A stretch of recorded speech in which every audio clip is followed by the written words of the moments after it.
Hi friends, இன்றைக்கி egg gravy தாங்க செய்ய போகிறோம். அதுக்கு தேவையான ஹோல் ஸ்பைசஸ் எடுத்து வச்சுருக்கேன். இஞ்சி பூண்டு பேஸ்ட்டு, புதினா, 2 வெங்காயம் பேஸ்ட் பண்ணி வச்சுருக்கேன். 3 தக்காளி எடுத்து பேஸ்ட் பண்ணி வச்சுருக்கேன். உங்களுக்கு எவ்வளோ தேவையோ அதுக்கு தகுந்த மாதிரி வெங்காயம் தக்காளி ஆட் பண்ணிக்கோங்க. நான் ஒரு 4 எக்கு எடுத்து நான் பாயில் பண்ணி அதில் ஹோல் போட்டு வச்சுருக்கேன். அந்த ஏன் ஹோல் போட்டிருக்கேன்னா அப்போ தான் மசாலா உள்ளே இறங்கி நல்லா டேஸ்ட்டாக இருக்கும்.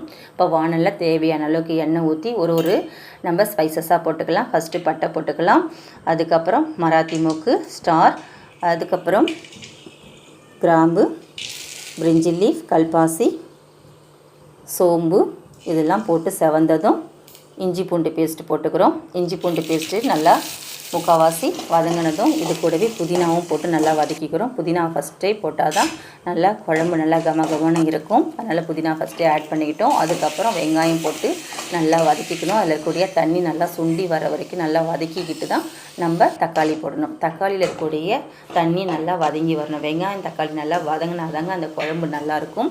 வேணால் எந்த ஸ்டேஜில் கொஞ்சம் எண்ணெய் ஊற்றி நல்லா வதக்கிக்கலாம்.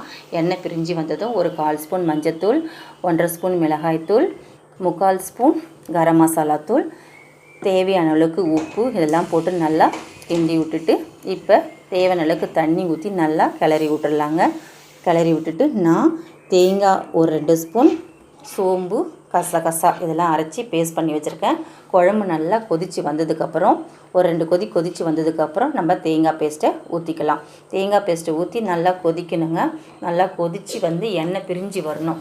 ஏன்னா நம்ம ஏற்கனவே பாயில் பண்ண எக்கு தான் போட போகிறோம். ரொம்பலாம் நம்ம கொதிக்க விட வேணாம். அதனால் இப்போவே நல்லா கொதிக்க விட்டுட்டு நம்ம எக்கு போட்டுக்கலாம். எக்கு போட்டு ஒரு 2 or 3 மினிட்ஸ் மட்டும் இருக்கட்டும். ரொம்ப வந்துச்சுன்னா லப்பர் மாரி ஆகிடும். இந்த ரெசிபி உங்களுக்கு பிடிச்சிருக்குங்களா? நீங்கள் எப்படி செய்வீங்க?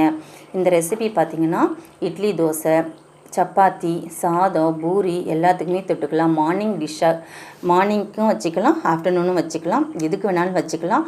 இது உங்களுக்கு பிடிச்சிருந்துன்னா லைக் பண்ணுங்கள், சப்ஸ்கிரைப் பண்ணுங்கள். Thank you friends.